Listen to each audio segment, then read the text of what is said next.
Today's topic is Galaxy Bellicor and creating lore. Good evening, ladies and gentlemen, and welcome once again to Waypan. I'm Cal. And I'm Sunny. Galaxy Bellicor has 4 friends, Huitzilopochtli, Hel, Set, and Lucifer. Which gods do they belong to? The 4 gods of chaos are Nurgle, death and decay, Slaanesh, perversion and pleasure, Khorne, vicious violence, and Tzeentch, mystery and magic.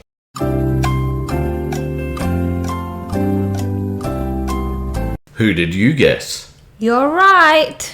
Huitzilopochtli is with Khorne, Hel is with Nurgle, Set is with Tzeentch, and Lucifer is with Slaanesh. As you can see, the most important part to creating your own lore is this. Making your audience feel clever. That's right. If you make things obvious for people, they're most likely going to be involved with your story. The biggest thing is that when I created this, I wanted people to be able to see which thing went with which automatically. Color and painting is only one aspect. For example, with Hel, I was considering doing a more wintry theme and having them be blue, so the obvious Nurgle association wouldn't be immediately clear. However, if she is the decayed person, then she would look a lot like Nurgle. Or at the very least, if the other people look far more like their other associations, she can be a bit more free. Yes, so what you want to do is to keep things grounded with things that already exist within the lore. Let's say, for example, you created a chapter of Space Marines that are all white. Then how will your apothecary look? Is he also going to be all white? Then he doesn't seem to be differentiated from the rest of them. Why not make him red? Why red? Because red is the color of blood. That's what he's going to be in amongst. He's going to be taking the gene seed out, and he's going to look unique. Isn't apothecary also someone who heals people in the battlefield? Yes, he is. So why not green instead? Because green is health and all that sort of stuff. Sure, but so long as you've got a way to differentiate him from the other people, and see, this is the thing. You operate within the confines of the law already existing. These 2 examples that we've already given, right? Bellicor, this apothecary, both of these exist within the confines of their own law. And you use the color schemes to represent what the law already talks about them. Well, what if I want to do something way more unique than that? Instead of a blood-drinking vampire, a soul-drinking vampire. Okay, so how are you going to represent that on the model? Well, we could have one of the guys that is on the base have one of the soul coming out. Oh, yeah, you could take a spirit from the Nighthaunt set. Yeah, and then the vampire can be just above it. And like sucking it out. And of course the ghost or the soul has to be more like a pale green color, so you can see that it's actually going for the soul and not the blood. Yeah. But the whole thing is, right, if they are within the vampire counts or within whatever they're called now in Age of Sigmar, people will get that idea. In short, you've got to remember your audience. Keep in mind who you're playing with at the game shop, with your friends, at the tournament. You need to keep in mind the context so you know how to present your model.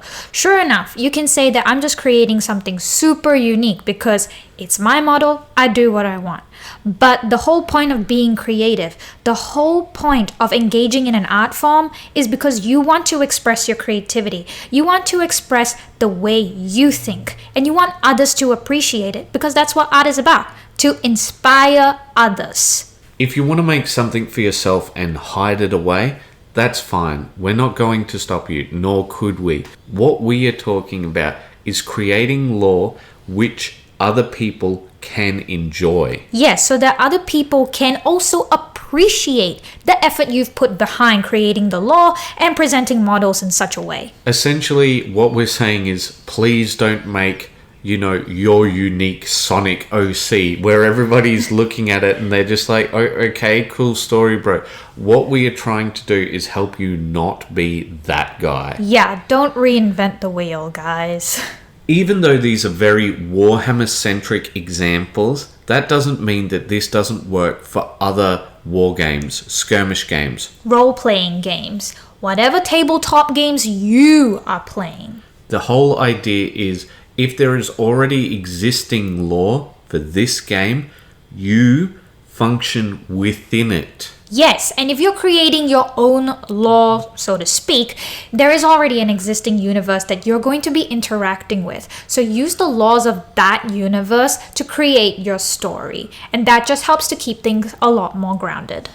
Okay, so since we've done the creating lore bit, should we do the Galaxy Bellicor and tell them how it's painted? Yeah, sure. How do you paint a Galaxy Bellicor? Alright, so the first thing you got to do is you got to trust the process. Yep, as we have seen while we were doing this. Yeah, alright. So first off, you just want to start off with a good solid prime. So why have you started off with the grey instead of white? Because I know you just need a blank white surface for this step. Okay, the reason why I started off with this is because I'm using the SMS paints, and the SMS white primer can be really chalky, and we want it to be nice and thin because we're going to be doing a lot of work here. By a lot of work, you mean many layers. Yeah, Next is painting the nebula. Why are we using Chimera paints here, Cal? because you want something really vibrant, otherwise it's not going to come through. Now, do we have to use contrast medium to thin the paints? No, it just has to be a medium so that the paint doesn't separate. Oh, okay. So now we've got the paints thinned down. What do we do next? Alright, so the next thing that you're going to want to do is get some just plain old water so that you can paint the wings with water. So why are we wetting the surface? Well, I'm going to grab some purple paint and you'll see in just a second. Ah, this looks like the watercolor technique where you use the surface tension of water to make things bleed. That's right. Nebulas are usually different colored clouds, so this technique of bleeding the colors together helps to create that effect perfectly. So you can see how it's done. So essentially what you're telling me is we're creating the nebulas that you're going to see in the distance. Yeah, you can do it colors or you could do it with patterns. It's up to you. So this is why we say trust the process. As you can see, it looks like a really chaotic hot mess, but don't worry, it gets good. Next up, you want to have a really thin black in your airbrush. How come we want such a thin consistency? Because you might be going over the nebula itself and you don't want to actually black out all of the nebula. You want to black out most. Could you use a rattle can for this step? I'm not sure if I could, but maybe there are people that could. Yeah, I think I see what you're saying. You want a level of precision for this particular step. Yeah. So here's where you really want those soft lines. Once this tack is removed, you can see how it's really ruined the effect. Yeah, it doesn't look very natural at all with that harsh line over there. Once you're done, it should. Look something like this. Okay, but where are the stars? I'll show you. Next thing you're going to want to do is get some toothbrushes. Remember, the stiffer the bristles, the bigger the stars. The softer the bristles, the more micro splatters you'll get. Starting with the furthest stars. That's why we start with blue, and remember, always test. Alright, now you just want to give those nice light flicks, nothing too hard. And we're using a soft brush with this one? We are. Makes sense. Testing the white. Now after the test, you just want to try out on the model itself. Test the yellow. Always test. Those are some big dots. That's why you always have to test. Next is the orange stars. Yep, but we tested before this, right? They get the concept, let's move on. And the closest stars to us are red, which means they're going to be bigger than the other stars. So remember, short strokes. And you don't want too many of these. And this is how they look.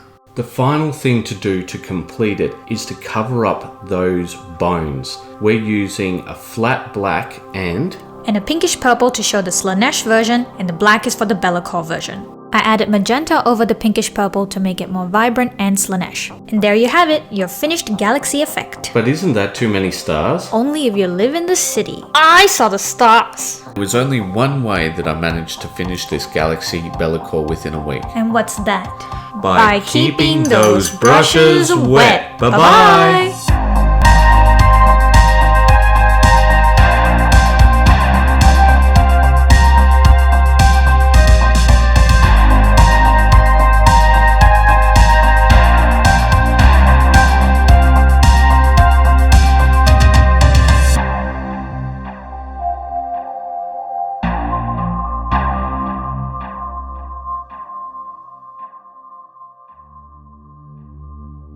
I shall call